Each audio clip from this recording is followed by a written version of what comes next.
Bonjour, je m'appelle Diane et j'ai choisi de vous parler d'un sujet d'actualité qui m'a fortement touchée, les inondations en Australie, qui durent depuis la période de Noël à aujourd'hui. En effet, depuis 50 ans, l'Australie n'avait pas connu de telles inondations. Celles-ci s'étalent sur tout le nord-est de ce pays, ce qui équivaut à une superficie plus grande que l'Allemagne et la France réunies. Ces inondations sont à l'origine d'un passage d'un cyclone tropical appelé Tasha.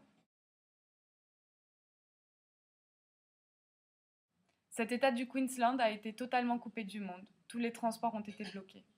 Des perturbations ont eu lieu. Plus de 200 000 personnes ont dû être évacuées et des milliards de dollars australiens de dommages ont déjà été estimés.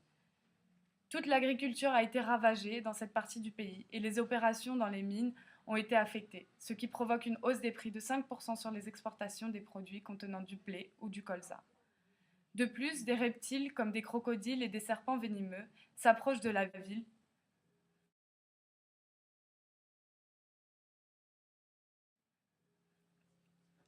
Et pour finir, ces inondations causent également des dommages sur les récifs coraux, car les eaux retournent dans la mer accompagnées de résidus et de pesticides sur la grande barrière de corail dont le nom figure au patrimoine mondial de l'UNESCO.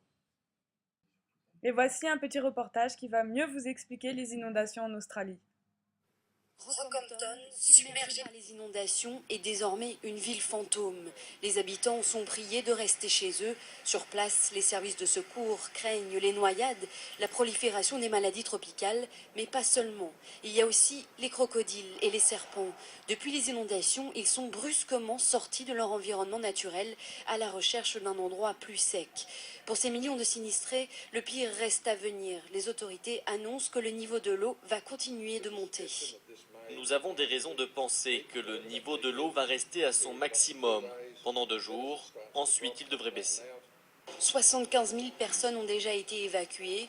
Pourtant, certains choisissent de rester chez eux, mais craignent les jours à venir. Je suis nerveuse, effrayée. Je sais pas vraiment quoi faire. Pour se préparer, les habitants érigent des barrages et des digues de fortune avec des sacs à sable. Ils vont chercher des vivres acheminés par voie aérienne ou maritime. De leur côté, les services de secours assurent des patrouilles régulières, en bateau ou à pied si nécessaire. Au total, les précipitations et les inondations de ces 2 dernières semaines ont touché quelques 200 000 personnes. Le niveau des eaux devrait rester élevé pendant au moins 2 semaines.